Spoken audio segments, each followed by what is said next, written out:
Hello students, so how are you all? So hope you are staying at your home and all of you are fine.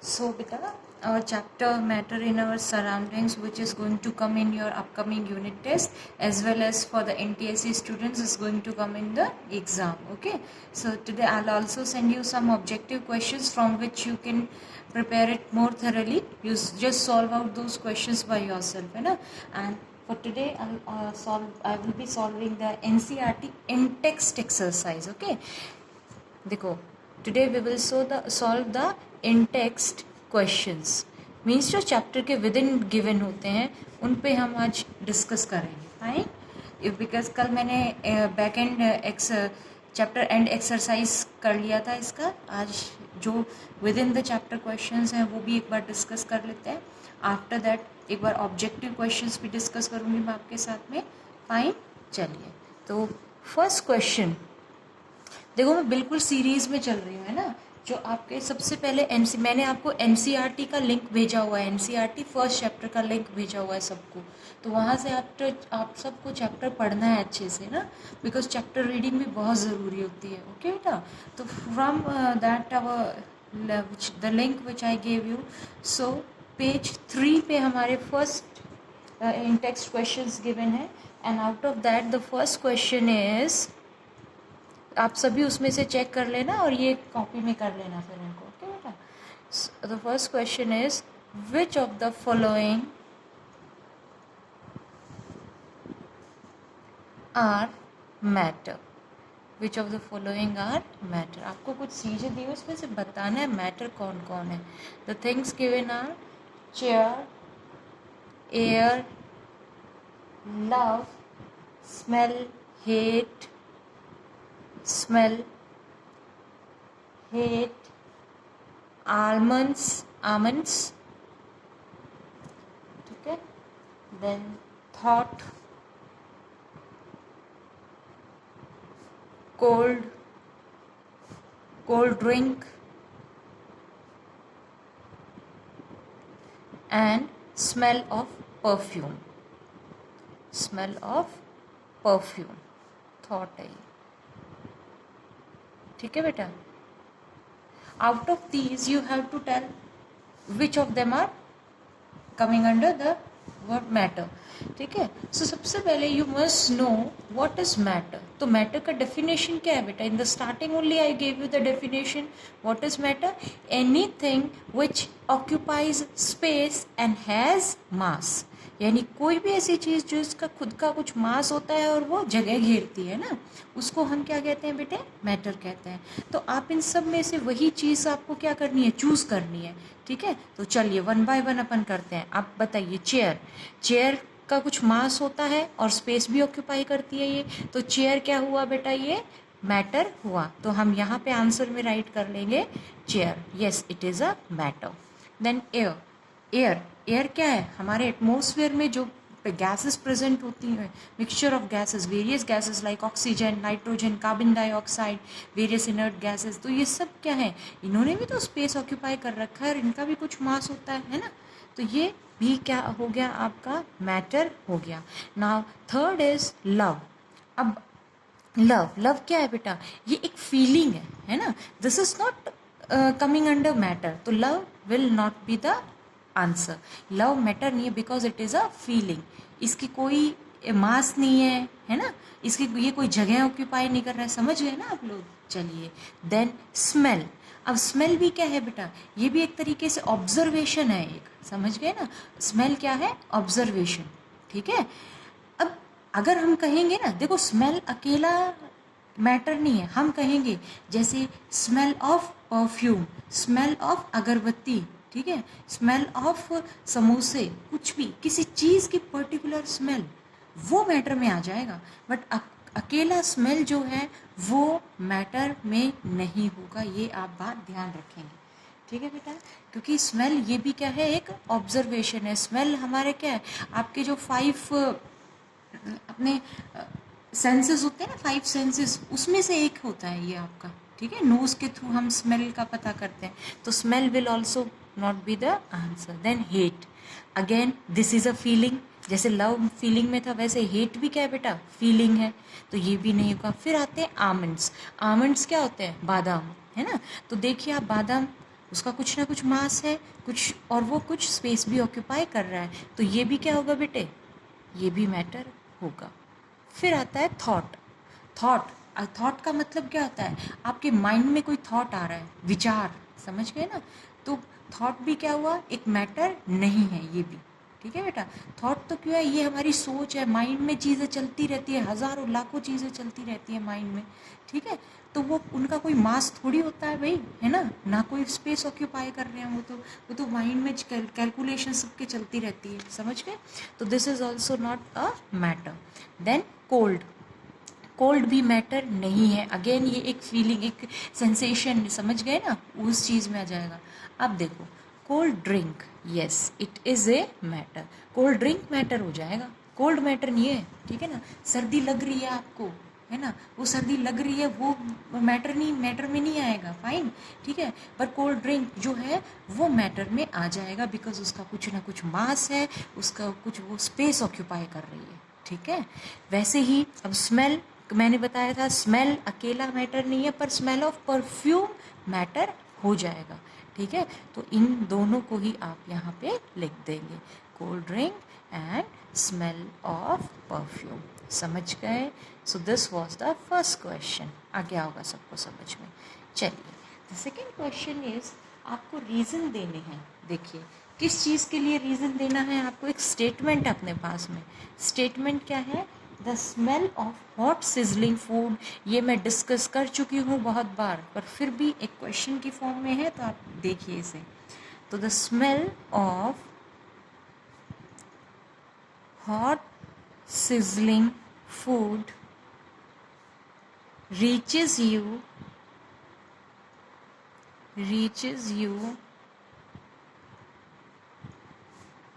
several meters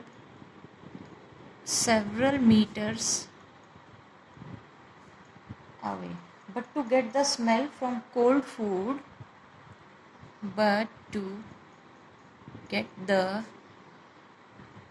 smell from cold food you have to go close, you have to go close, समझ गए।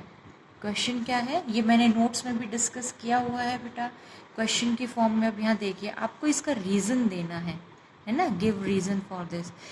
Question क्या है कि hot sizzling food, बिल्कुल गर्मा गर्म खाना जो है उसकी तो खुशबू आपको दूर तक आ जाती है ना, और जो कोल्ड फूड होते हैं जैसे कि आइसक्रीम हो गया, कोल्ड ड्रिंक ही हो गया, जैसे उसका स्मेल लेने के लिए आपको उसके पास जाना पड़ता है। वाई, देखिए बेटा, मेन आंसर किस वर्ड में छुपा हुआ है इसका, डिफ्यूजन में। भाई होता तो ये डिफ्यूजन की वजह से, ठीक है। अब जो हॉट पार्टिकल्स होते हैं, ठीक है, तो हॉट पार्टिकल्स क्या होंगे बेटा, उनका रेट ऑफ डिफ्यूजन ज़्यादा होता है, क्योंकि टेम्परेचर ज़्यादा होगा तो काइनेटिक एनर्जी उनकी ज़्यादा होगी, समझ में आया। तो उसको आपको दूर से ही पता चल जाएगा, समोसे बन रहे हैं कहीं पे, आपको दूर से ही महक आ जाएगी, समझ रहे, ठीक है। पर कोल्ड फूड की ऐसी कोई स्मेल आपको नहीं आएगी, ठीक है बेटा। चलिए अब देखिए इसका आंसर कैसे, क्वेश्चन समझ में आ गया ना। अब प्रॉपर इसका आंसर कैसे लिखना है, लैंग्वेज आपको मैंने नोट्स में दे भी रखी है, वहाँ से लिख सकते हैं आप लोग, ठीक है। Otherwise I will provide you a soft copy of this, तो उससे आप इसको देख लेना, ठीक है। मैं इसको रिटर्न में आपको दे दूँगी, वहाँ से आप इसको चेक कर लेंगे। सिंपली आंसर तो इसका इतना ही है कि अगर टेम्परेचर हम सॉलिड सब्सटेंस का इंक्रीज़ कर देते हैं तो रेट ऑफ डिफ्यूजन क्या हो जाएगा, इसका इंक्रीज़ हो जाएगा, और इसी इंक्रीज़ की वजह से उसकी काइनेटिक एनर्जी बढ़ जाती है, ठीक है, और तभी हम दूर तक उसको ऑब्जर्व कर लेते हैं, ठीक है। देन थर्ड क्वेश्चन, तो मेनली ये किसकी वजह से बेटा, डिफ्यूजन की वजह से, diffusion of hot particles is more. Fine. Third question क्या है, a diver is able to cut through water in a swimming pool, ठीक है। A diver is able to cut through water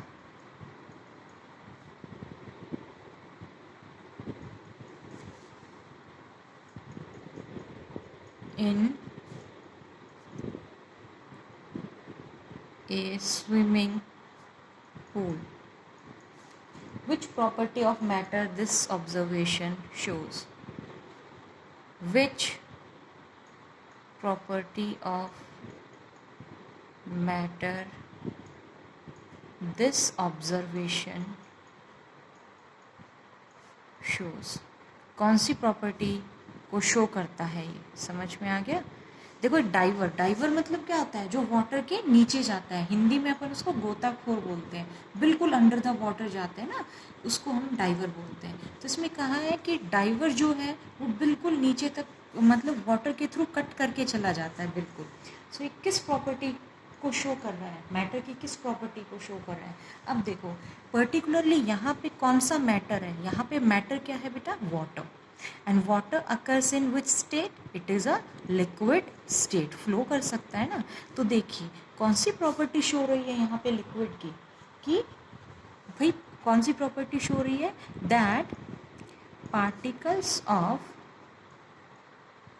matter have intermolecular spaces, intermolecular spaces, उनके बीच में intermolecular spaces, ठीक है। and in liquids these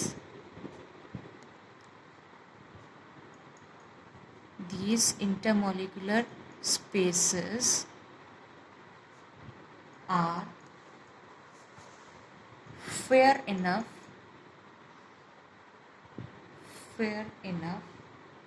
to let the diver pass through it, ठीक है।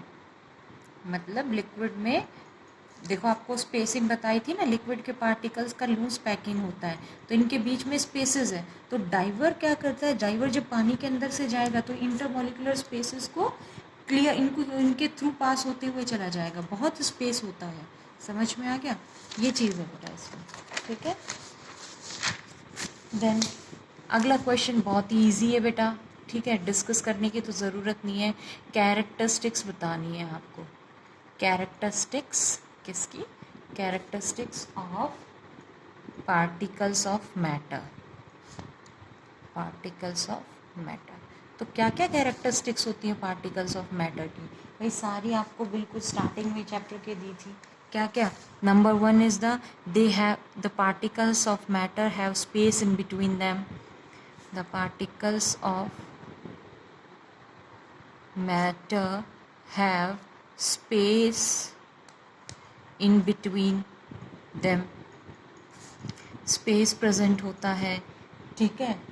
Continuously moving होते हैं ये, दे आर कंटिन्यूसली मूव करते रहते हैं, ठीक है। Then force of attraction present होता है इनके बीच में।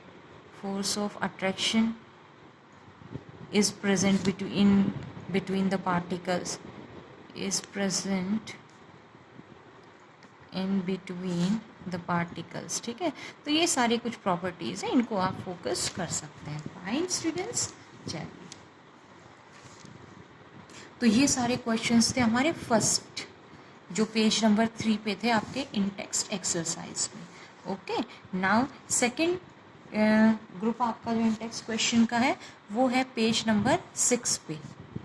It is on the page number 6। आपको जो लिंक सेंड किया था वहाँ से देख लीजिएगा क्वेश्चंस। मैं 1 बाय 1 अगेन आपके साथ में डिस्कस कर रही हूँ क्या क्या क्वेश्चंस थे। क्वेश्चंस अगेन बहुत ही इजी है बेटा, ठीक है, कि आपको कुछ सब्सटेंसेस गिवन है and you have to arrange them in the increasing order of density, ठीक है। आपको इंक्रीजिंग ऑर्डर ऑफ डेंसिटी में अरेंज करना है, इंक्रीजिंग ऑर्डर ऑफ डेंसिटी में अरेंज करना है। किस किस को? देखिए अपने पास क्या क्या गिवन है? Air, exhaust, from chimney, exhaust from chimney, Honey, water, water, chalk, cotton and iron. ये कुछ सब्सटेंसेस हमें गिवन है, डेंसिटी के बेसिस पे अपन को इनको अरेंज करना है। तो सबसे पहले तो बेटा हम बात करते हैं व्हाट इज डेंसिटी। तो डेंसिटी आपको समझाया था मैंने, डेंसिटी क्या होता है, मास बाय वॉल्यूम, ठीक है, और इसका यूनिट क्या होता है, केजी पर मीटर क्यूब, ठीक है। चलिए, तो मतलब अपन सबसे ज़्यादा डेंसिटी किसकी होती है, सॉलिड्स की, और सबसे कम डेंसिटी किसकी होती है, गैसेस की, ठीक है बेटा। अब हम इसको ऑब्जर्व करेंगे कि पर यूनिट वॉल्यूम में मास के हिसाब से देखो, एयर इसमें से सबसे कम डेंसिटी का रहेगा, एयर की डेंसिटी सबसे कम गैस में है ना। उसके बाद डेंसिटी किसकी आएगी, एग्जॉस्ट फ्रॉम चिमनी। चिमनी से जो एग्जॉस्ट निकलता है, देखिए है तो वो गैसियस स्टेट में, बट उसमें कुछ स्मोक के पार्टिकल्स होते हैं, डस्ट के पार्टिकल्स होते हैं, इस तरीके से। तो इसकी डेंसिटी क्या हो गई बेटा, थोड़ी सी इंक्रीज हो गई। तो इंक्रीजिंग ऑर्डर ऑफ डेंसिटी में ही तो लिखना है अपन को। तो सेकेंड नंबर पे क्या हो जाएगा अपना, एग्जॉस्ट फ्रॉम चिमनी, फाइन। फिर इसके बाद में किसकी डेंसिटी ज़्यादा है, अब देखो, चॉक, कॉटन, आयरन, ये तीनों तो आते हैं सॉलिड में, है ना। अपने पास ऑप्शन चूज करना है अपन को हनी और वाटर से।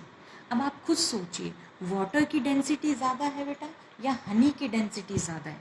भाई हनी ज़्यादा, हनी कैसा होता है, विस्कस होता है ना, विस्कस मतलब थोड़ा सा गाढ़ापन है उसमें, है ना। तो हनी की डेंसिटी ज़्यादा होगी एज कम्पेयर टू वाटर। तो अपन को पहले लिख लेंगे इसमें वाटर, फिर आएगा हनी, ठीक है। यानी ये दोनों तो गैसियस स्टेट में थे, इसमें पहले एयर, क्योंकि देखो अपन ने ये पढ़ा है ना, डेंसिटी का ऑर्डर क्या है, गैस की डेंसिटी सबसे कम, फिर लिक्विड की डेंसिटी आती है, और फिर किसकी आती है बेटे, सॉलिड्स की आती है, ठीक है। तो गैस में हमने इन दोनों में से क्लैरिफाई कर लिया कि एयर की डेंसिटी कम रहेगी, बिकॉज एग्जॉस्ट में तो क्या चीज़ें प्रेजेंट होती हैं, कुछ डस्ट और डर्ट पार्टिकल्स होते हैं, ठीक है, स्मोक के पार्टिकल्स होते हैं, फाइन। वाटर और हनी में से किसकी डेंसिटी ज़्यादा होती है, हनी की। अब हनी से ज़्यादा डेंसिटी किसकी होगी, अब तीन चीज़ें अपने पास में, we have three thing, chalk, cotton and iron. अब सिंपल सी बात है, आयरन तो सबसे ज़्यादा डेंसिटी का होगा, सॉलिड मेटल है, ठीक है। Then we have to select from these two, कि चॉक की डेंसिटी ज़्यादा, आप खुद सोचिए, दोनों चीज़ें आपकी देखी हुई है, चॉक की डेंसिटी ज़्यादा होती है कॉटन की। कॉटन कैसा होता है बेटा, आप उसको इजीली ऐसे कंप्रेस कर पाते हो ना, तो डेंसिटी कॉटन की क्या है, कम है, ठीक है। और इसके बाद आती है चॉक की, ठीक है। तो ये चीज़ इसमें आप ध्यान रखेंगे। अच्छा, एक सेकेंड बेटा, ये जो कॉटन है ना, कॉटन बेशक से सॉलिड है बट बहुत ही फ्लफ़ी होता है ये, ठीक है। फ्लफ़ी मतलब इस जैसे कोई चीज़ होती है तो वॉल्यूम ज़्यादा ऑक्यूपाई करता है, तो इसकी डेंसिटी वाटर से भी पहले होगी, ठीक है, वाटर से भी पहले, मतलब यहाँ पे लगभग, ठीक है। तो प्लीज़ ये चीज़ आप यहाँ पे ध्यान देना, ओके स्टूडेंट्स। चलिए, इसके बाद में नेक्स्ट क्वेश्चन आता है अपना इसमें।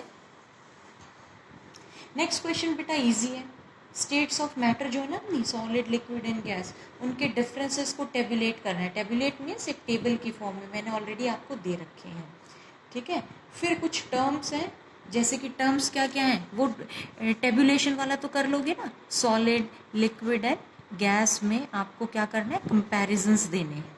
दिस यू कैन डू, इतना तो मैं आप लोगों के ऊपर विश्वास रख सकती हूँ, इतना तो सभी कर लेंगे ना बेटा। चलिए, देन इसी क्वेश्चन का बी पार्ट आपके पास में था, कुछ टर्म्स थे, मैंने सबकी डेफिनेशन तुम्हें दे रखी है। टर्म जैसे रिजिडिटी क्या होता है, तो रिजिडिटी क्या है बेटा, इसकी डेफिनेशन आप देंगे, ठीक है।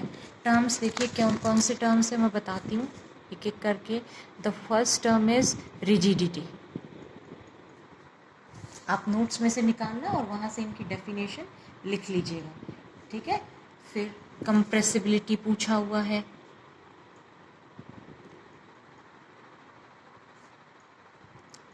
ठीक है। तो रिजिडिटी तो आपका क्या हो जाता है, rigidity is the property of matter to resist change in the shape में कोई भी चेंज को रेजिस्ट करते हैं। जैसे सॉलिड है, आप किसी टेबल को या डोर को ऐसे प्रेस करोगे तो उसकी शेप चेंज होगी क्या? नहीं ना, ठीक है। तो रेजिस्ट करते हैं। सॉलिड्स में रिजिडिटी सबसे ज़्यादा होती है, इसीलिए हम कहते हैं ना सॉलिड्स आर रिजिड, ठीक है बेटा। कंप्रेसिबिलिटी क्या हो जाती है? ये भी एक मैटर की ही प्रॉपर्टी है। और इसकी कौन सी क्या होता है इसमें? कंप्रेसिबिलिटी में volume is decreased, volume is decreased by applying force. Volume decrease होती है बाय अप्लाइंग फोर्स, ठीक है। जैसे गैसेस को अपन कंप्रेस करते हैं तो उसकी वॉल्यूम कम हो जाती है ना फोर्स अप्लाई करने से। फ्लूइडिटी थर्ड इसमें पूछा गया था बेटा, क्या? फ्लूइडिटी। तो फ्लूइडिटी क्या है? कौन सी प्रॉपर्टी है? ये भी मैटर की, जैसे ये लिक्विड एंड गैसेस की टेंडेंसी होती है, लिक्विड्स एंड गैसेस की टेंडेंसी टू फ्लो करने की टेंडेंसी है, ठीक है। देन आपका है फिलिंग ए गैस कंटेनर, ठीक है। फिलिंग ए गैस कंटेनर का मतलब क्या है कि भाई किसी भी filling a gas in a container, in container. तो इसको आप कैसे एक्सप्लेन करोगे? देखो, किसी भी गैस को जब आप किसी कंटेनर में फिल करते हो तो वो एक ही जगह थोड़ी रुक जाती है। जैसे सपोज बैलून में ही आपने फिल कर रहे हैं गैस, तो गैस तो क्या हो जाती है, पूरा स्पेस उसका ऑक्यूपाई कर लेती है। तो फिलिंग करने पे वो it takes the shape of the container. मैंने बताई थी एक खास बातें होती है लिक्विड्स की और गैसेस की कि इनकी खुद की कोई फिक्स शेप नहीं होती है, they take the shape of the container, ठीक है। तो इसमें भी आप क्या लिख दोगे? They take the shape of container. भाई जैसे बैलून है, सिंपल सा एग्जांपल है आपके सामने बेटा बैलून का। बैलून देखो अलग अलग शेप्स में आते हैं, कई राउंड बैलून्स होते हैं, कई हार्ट शेप्ड बैलून्स होते हैं, है ना। तो आप उसमें जब एयर फिल कर रहे हो तो जैसा उसका शेप है वैसी ही तो वो जैसा उस बैलून का शेप है वैसा ही तो वो हो जाता है ना बैलून, ठीक है। सिंपल, बहुत ही सिंपल एग्जांपल है आपके समझने के लिए। बैलून अगर राउंड में है तो आप उसको उस तरीके से, कई इलोंगेटेड बैलून्स आते हैं लंबे वाले, तो वो लंबे बैलून उसकी शेप ले लेगा। कई हार्ट शेप्ड होते हैं, कई बिल्कुल गोल वाले होते हैं, है ना। तो उसी के हिसाब से शेप ऑक्यूपाई कर लेते हैं गैसेस। और लिक्विड्स का भी मैं आपको पहले बता चुकी हूँ, ठीक है। फिर शेप, इसमें आपको शेप को डिस्कस, शेप क्या होती है। तो शेप क्या चीज़ है बेटा? शेप का मतलब क्या होता है? जिसकी बाउंड्रीज फिक्स्ड हो, दे हैव फिक्स्ड बाउंड्रीज, ठीक है। जैसे बॉटल में आप वाटर डाल रहे हैं तो ये बॉटल की शेप है ना, तो इसकी बाउंड्रीज फिक्स हैं, समझ गए, ठीक है। Kinetic energy, next part C D, ये ई हो गया। फिर अगला पूछा हुआ था इसमें क्या बेटा? Kinetic energy. काइनेटिक एनर्जी क्या होता है? काइनेटिक एनर्जी क्या है बेटा? इसकी डेफिनेशन क्या होगी? It is the energy possessed by the particles of matter, by the particles of matter due to its motion. Motion की वजह से जो एनर्जी होती है उसको हम क्या कहते हैं? Kinetic energy. डेंसिटी, लास्ट इसमें क्या पूछा है बेटा? डेंसिटी। डेंसिटी अभी अभी मैं बता चुकी हूँ। डेंसिटी क्या होता है? It is mass per unit volume, ठीक है। डेफिनेशन इसमें आपको देनी है इसकी, ठीक है। इसके बाद आप आइए, नेक्स्ट क्वेश्चन है अपना। नेक्स्ट क्वेश्चन है थर्ड का फर्स्ट पार्ट है, इनके भी आपको रीजंस देने हैं। थर्ड का था गिव रीजंस, है ना। तो फर्स्ट है इसमें, a gas fills completely the vessel in which it is capped. A gas fills completely the vessel in which it is kept, ठीक है। उस वेसल को completely फिल कर देता है, ठीक है। तो completely फिल कैसे करता है भाई? ठीक, ये आपको इसमें बताना है। देखो, मान लीजिए ये एक वेसल है, वही बैलून वाला केस ले लीजिए। तो गैसेस के पार्टिकल्स को मैंने बताया था ना कि इनमें क्या होती है, फोर्स ऑफ अट्रैक्शन नेग्लिजिबल होती है। गैसेस के पार्टिकल में force of attraction between the particles in the particles of gas is negligible. Negligible मतलब बिल्कुल है ही नहीं, बहुत ही कम होती है, नेग्लिजिबल। ठीक है, तो इसकी वजह से जो पार्टिकल्स हैं they move in all direction. So the particles move in all directions, move in all directions, her direction में मूव करते हैं, इधर उधर रैंडम। ठीक है, और इसी की वजह से वो कंप्लीटली फिल हो जाता है। इसमें सेकंड आपका था जिसका रीज़न आपको देना है कि पार्टिकल्स ऑफ,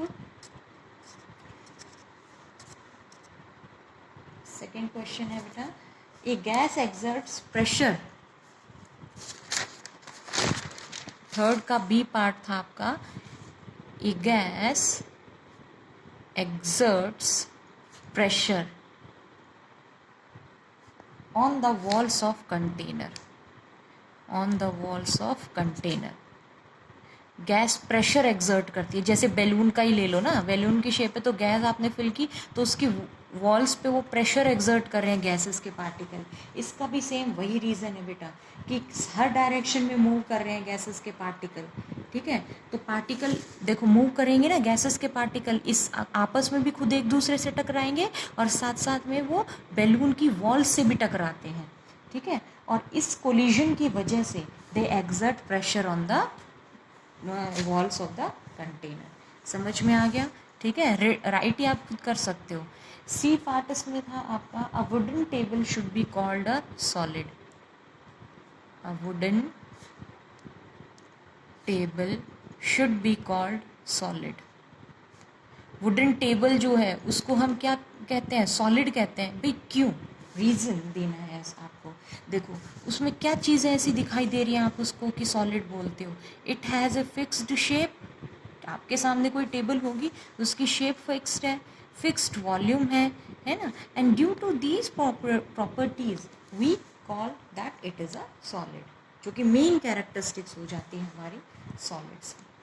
ठीक है बेटा, ठीक। उसके बाद में देखिए, अच्छा बड़ा ही इंटरेस्टिंग सा क्वेश्चन है इसके बाद में, जो डी पार्ट है इसका, कि we can easily move our hand in air।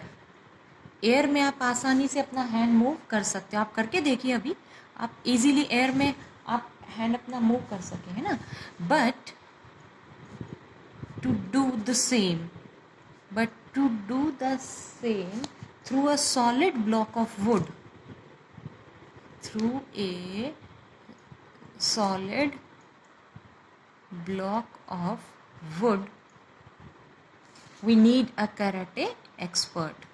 we need a karate expert। आपने देखा होगा भाई, हवा में तो कोई भी हाथ हिला ले, है ना, but through if we want to break the bricks को ब्रेक करना है, बहुत सारे पाइल्स इसके लगा दिए टाइल्स वगैरह के, तो उनको ब्रेक करना है, तो उसके लिए हर कोई इसको ब्रेक नहीं कर सकता है ना। For that we need a karate expert. तो देखो बेटा ऐसा क्यों होता है, इसका रीज़न देखा है। देखो एयर का केस अगर हम लें तो एयर में पार्टिकल्स किस तरीके से अरेंज होते हैं, ऐसे दूर दूर, है ना, और उनमें कोई भी फोर्स ऑफ अट्रैक्शन नहीं होती है, तो कोई भी आप इजीली उनके थ्रू हैंड मूव कर लोगे, because they have large space in between them. Gases में क्या होता है, एयर में क्या होता है, लार्ज स्पेस प्रेजेंट होता है इन बिटवीन दैम। लेकिन अगर हम यहाँ पे ही ये वुड की बात करें तो वुड क्या है बेटा, would is a solid, would एक सॉलिड है ना। और सॉलिड का मैंने अरेंजमेंट आपको बताया था कि the particles in a solid are closely packed, बिल्कुल ऐसे क्लोजली पैक्ड होते हैं पार्टिकल्स, और उनमें फोर्स ऑफ अट्रैक्शन भी बहुत हाई होता है। ठीक है, तो हम उसके थ्रू अपना हैंड इतनी आसानी से मूव नहीं कर सकते हैं। इसको अगर ब्रेक करना है कुछ भी, तो उसके लिए कराटे एक्सपर्ट की ज़रूरत पड़ेगी आपको। क्यों? क्योंकि इनमें स्पेस प्रेजेंट नहीं है या फिर बहुत ही कम स्पेस होता है, ठीक है। चलिए, then last question of this part, इस मतलब इन टेक्स्ट क्वेश्चंस का देखो, पेज नंबर 3 वाले क्वेश्चंस करे, फिर मैं अभी पेज नंबर 6 वाले क्वेश्चंस डिस्कस कर रही थी। तो इसका लास्ट क्वेश्चन है कि liquids generally have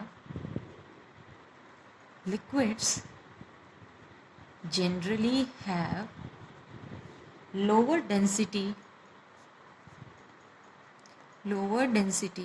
as compared to solids, है ना। बताया भी था अभी थोड़ी देर पहले मैंने आपको कि लिक्विड्स की डेंसिटी क्या होती है, कम होती है सॉलिड्स से, ठीक है। बट you have observed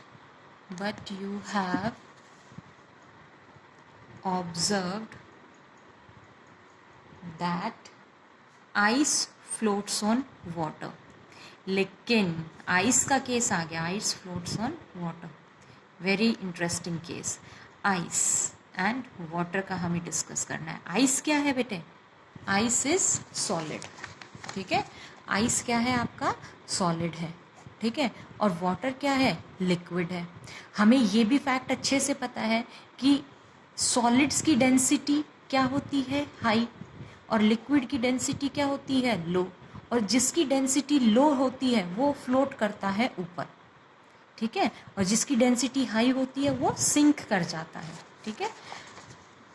अब पर क्वेश्चन ये है कि मान लीजिए वाटर है, इसमें ये आपने कुछ आइस क्यूब्स डाल दी, तो आइस क्यूब्स तो नीचे नहीं जा रही, बीइंग अ सॉलिड, ये सॉलिड है, इसकी डेंसिटी ज़्यादा होनी चाहिए और इसको सिंक कर देना चाहिए, सिंक मतलब डूब जाना चाहिए, बट ये तो फ्लोट कर रहा है, वाई, ये पूछा है आपसे, ऐसा क्यों होता है। तो ऐसा क्यों होता है बेटा, देखिए आइस का जो स्ट्रक्चर है ना, the structure of ice is having vacant space.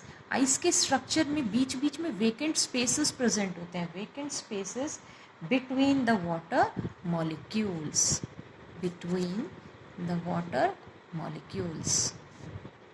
ठीक है। और इसी वजह से वो क्या होते हैं, आपके फ्लोट करते हैं, इसके ऊपर स्पेस प्रेजेंट है उसमें, इस वजह से वो फ्लोट करता है, ठीक है बेटा। I will provide a copy of these questions and all these questions must be done in your notebook. देखो एनसीईआरटी एक्सरसाइज करना हमारे लिए बहुत ज़रूरी है बेटा, चैप्टर एंड एक्सरसाइज भी, और इन टेक्स्ट में जो बीच में क्वेश्चंस दिए इन पे आप प्लीज़ फोकस करें सभी, ओके। Thank you students.